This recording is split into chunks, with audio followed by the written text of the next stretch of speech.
for those of you that have been with us, hello once more. And for those joining Breakout Group 1 for the final session, thank you for joining us. It's my pleasure to introduce Dr. Shelley Spessard, as she will be speaking about the topic of cognitive prompting with AI, a new pedagogical frontier.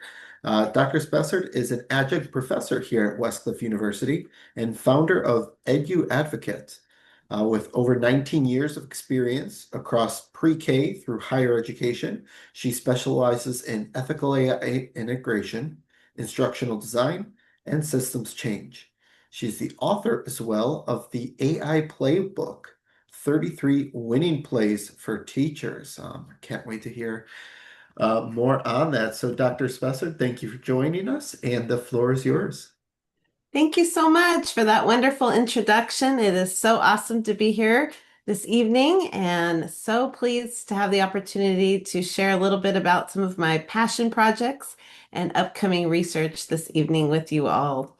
So today, my focus and really my drive, passion is all at the intersection of AI, literacy, and pedagogy, specifically looking at AI prompting.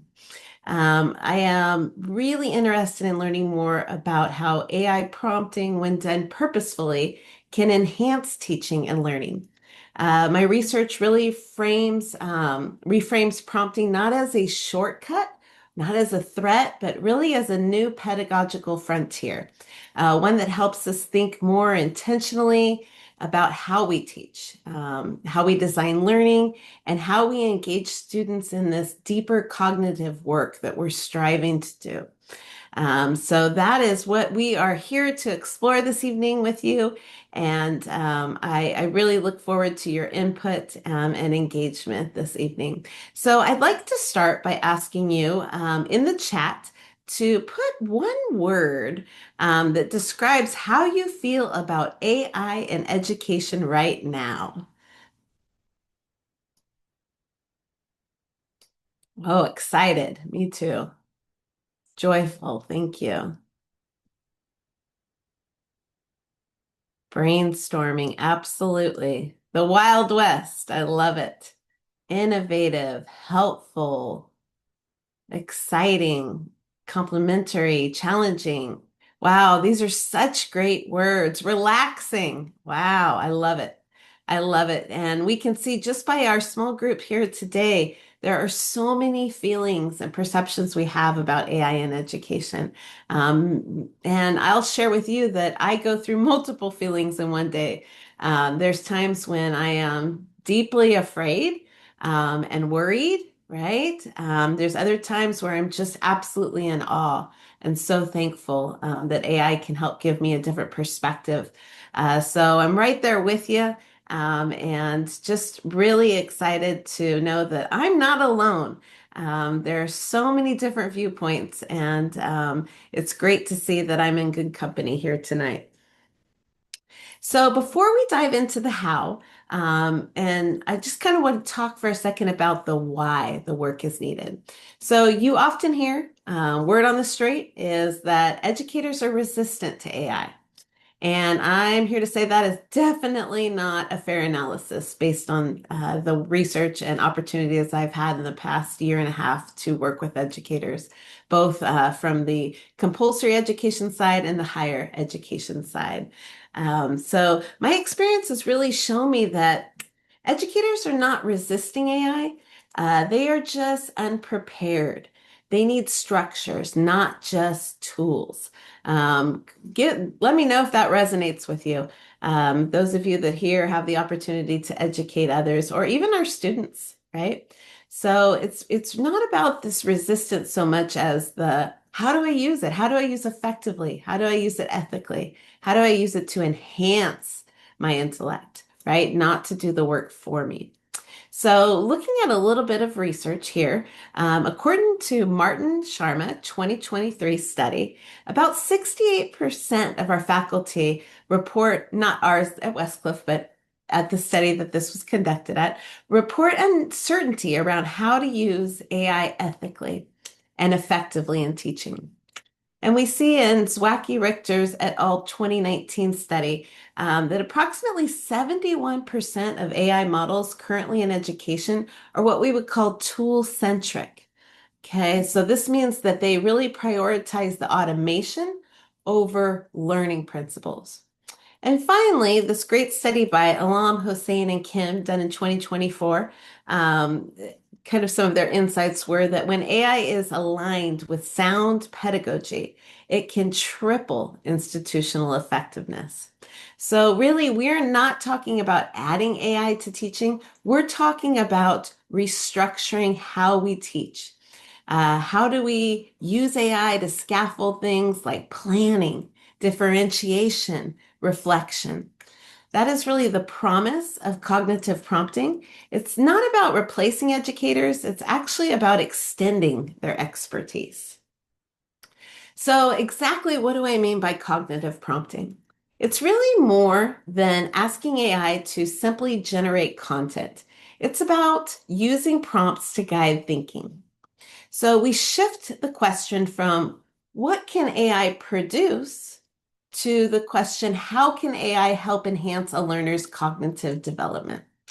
This really moves beyond content generation and into the space of supporting mental processes like analysis, synthesis, and reflection.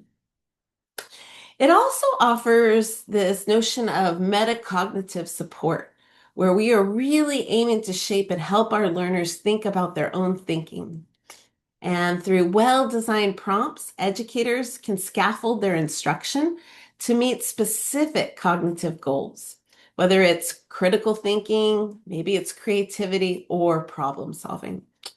And finally, prompting itself becomes a pedagogical practice. It's not just a shortcut, a shiny new toy. It's not a tech trick, but it's really a deliberate instructional move that requires knowledge of theory learning. Learning theory. Um, it also incorporates design principles and content expertise.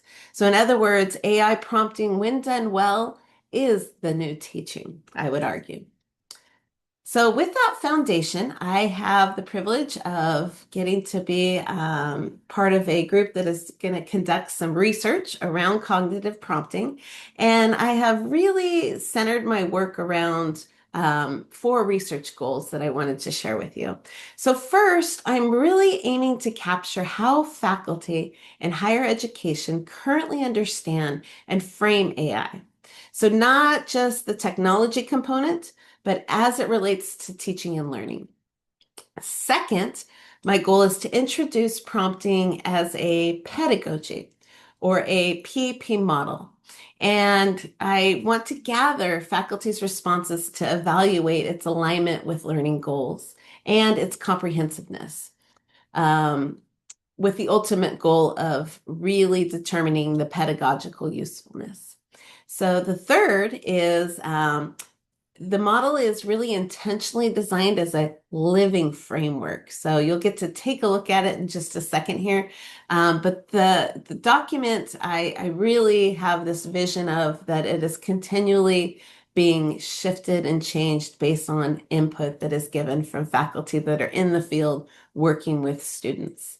And finally, the goal is to move beyond theory and create something practical. So, a faculty facing resource that will help educators ethically and effectively integrate AI generated prompts into their own instructional design. Being a teacher myself, well, both at Westcliff University and previously, I used to teach in elementary settings. One of the things I was always looking for was great tools that I could implement, that I could call my own, and that could really help me stretch my teaching strategies and ultimately promote student achievement and student acquisition of the skills they need to be effective once they leave us. So the big picture for this research is really capacity building. So helping educators feel equipped to engage in AI in meaningful and ethical ways. So the tool that I have developed, the prompting as a pedagogy model, is a way to help educators use AI prompts not to replace their thinking, but to deepen it. And since I've had the opportunity to share this model with educators, both in the compulsory and higher education setting throughout California and a little bit beyond, I've already started to hear some great insights, and it's really opened my eyes to the power of this model. So while my upcoming research is going to formally validate the model, these early engagements have really been extremely powerful, as I mentioned. They've shown how prompting, when used intentionally, can spark reflection and reframe practice.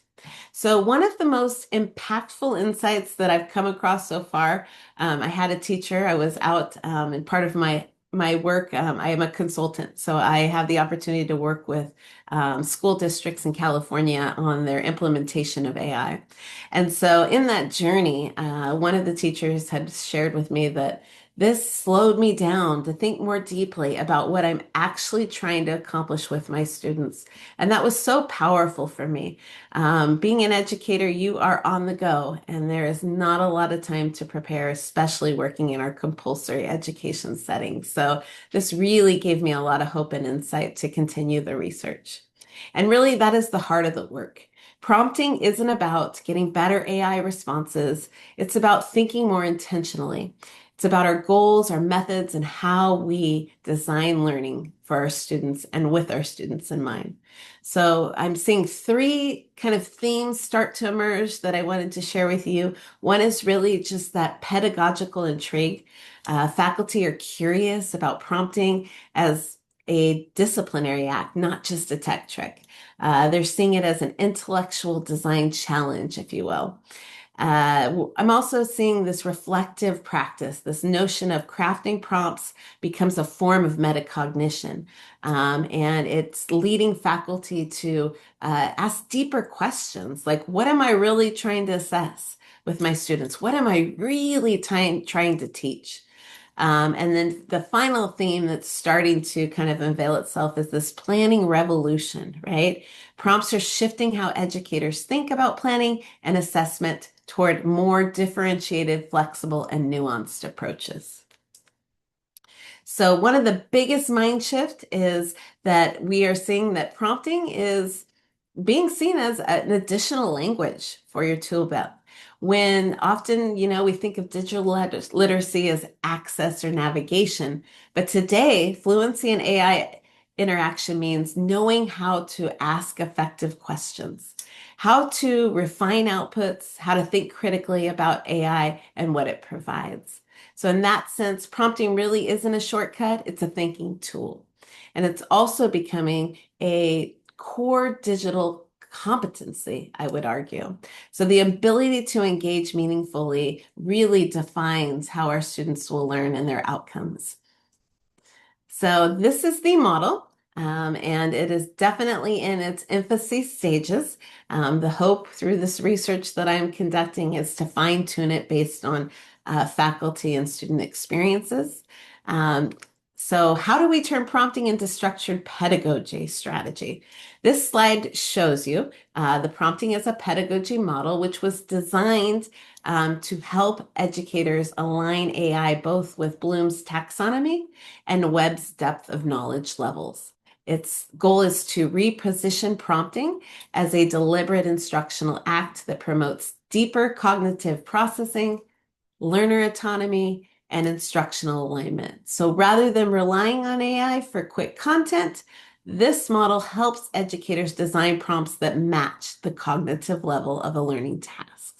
So looking at from simple recall to original creation. Each row in here you will see maps out the Bloom's level, its cognitive focus, suggested AI prompting verbs that faculty can use. There is a column that talks about how faculty can use AI at that particular level of Bloom's and DOK. And there's also a sample that can be used within the model. Again, the goal here is to ensure that I'm getting this out there and validating it by working with experts to get input on how to improve the model. So as we move into the AI age, we need to think differently about where our students should learn. What if prompting, the way we talk to and guide AI, became the new kind of literacy, just like writing or coding? I believe it should. And teaching students how to prompt AI intentionally and effectively could be the game changer in education we are so looking for.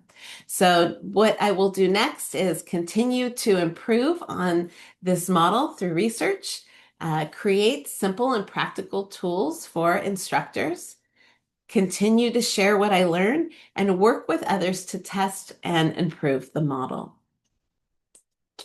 So thank you again for your attention, engagement. I'd love to open it now for thoughts, questions, and insights.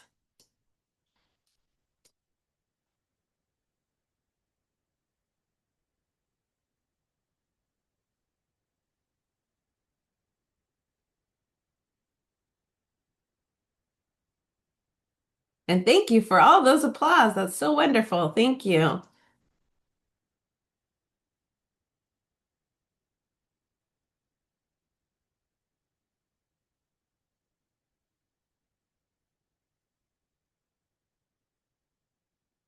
No questions. How could that be? So Go I right have ahead. I have a question. If prompting becomes the new literacy, what do you see happening after that as AI evolves? I mean, Yeah, that's where we are now. absolutely. Well, what I see happening is that it's essentially how I look at it is it's like cloning yourself as an educator, right? It's being able to work within a system where you can continue to iterate and change and grow. Um, and so I would hope that it would become a process that just is an additional professional development that we engage in on a daily basis.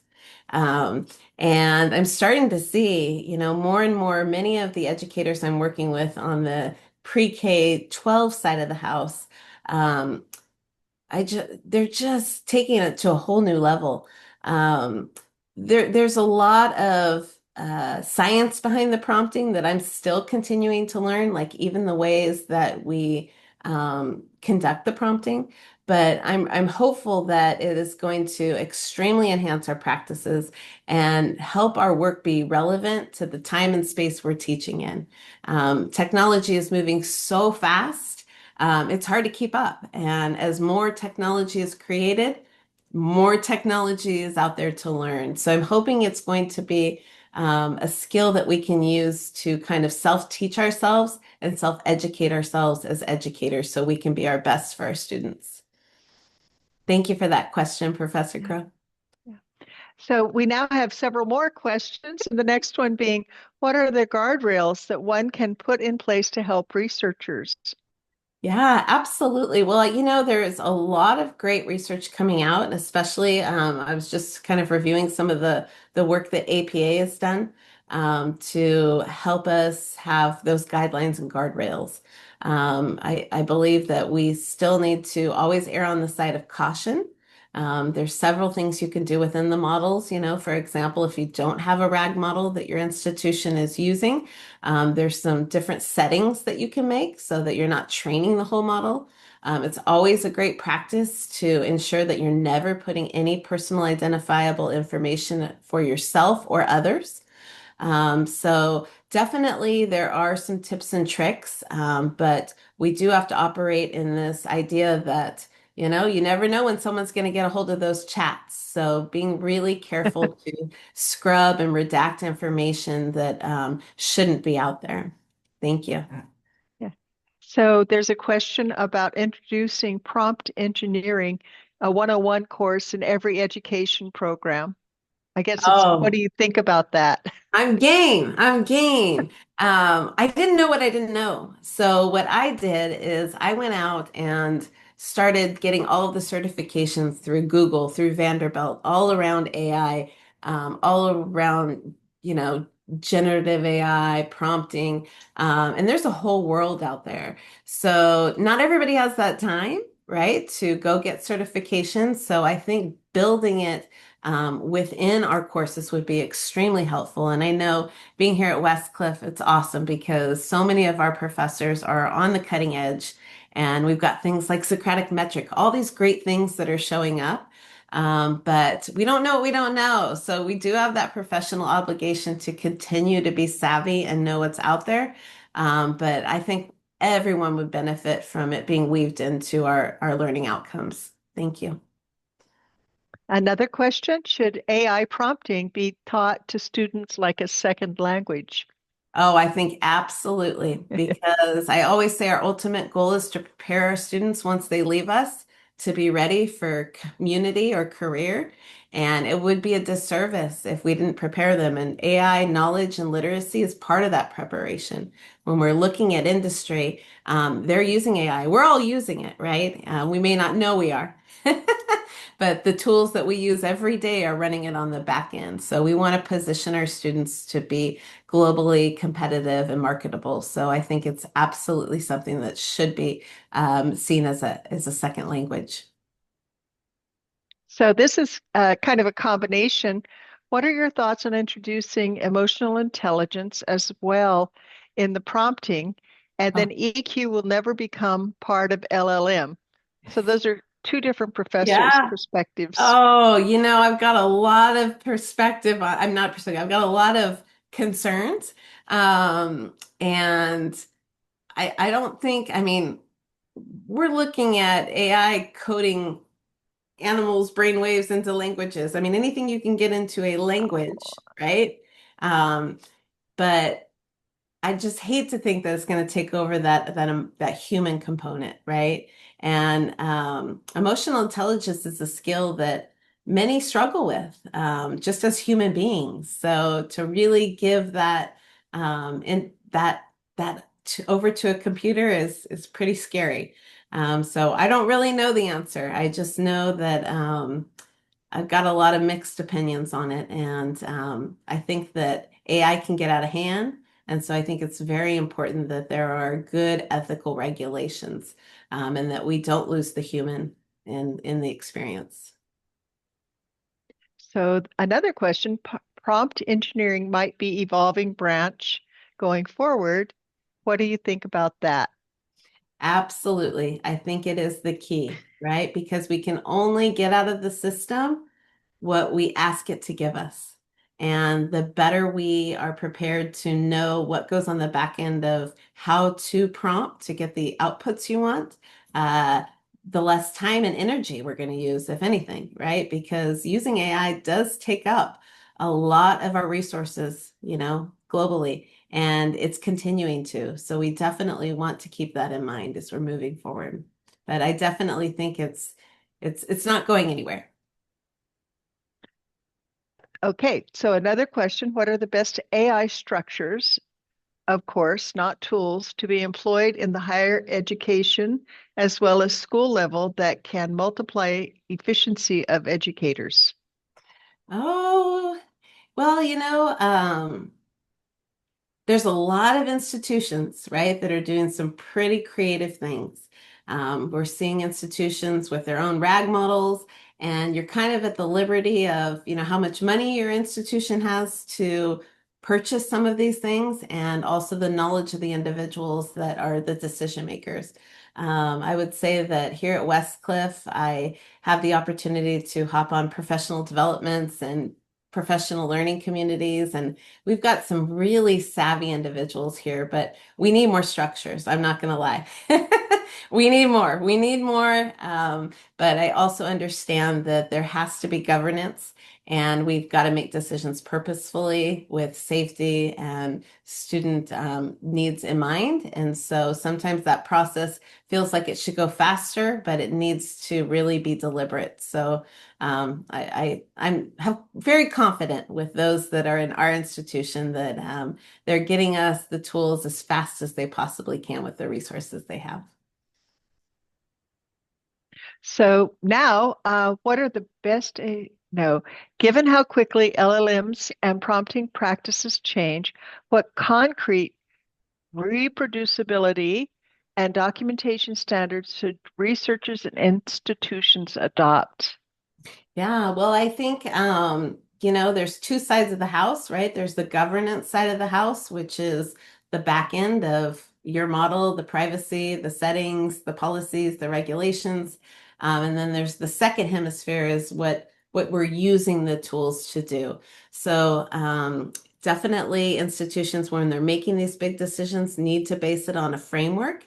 There's many frameworks that are being developed right now, and they need to have several educational partners at the table that are there representing each of the different stakeholders to ensure that they're creating policies and ensuring that our students are getting the best, but that we're being very diligent about how we're making decisions.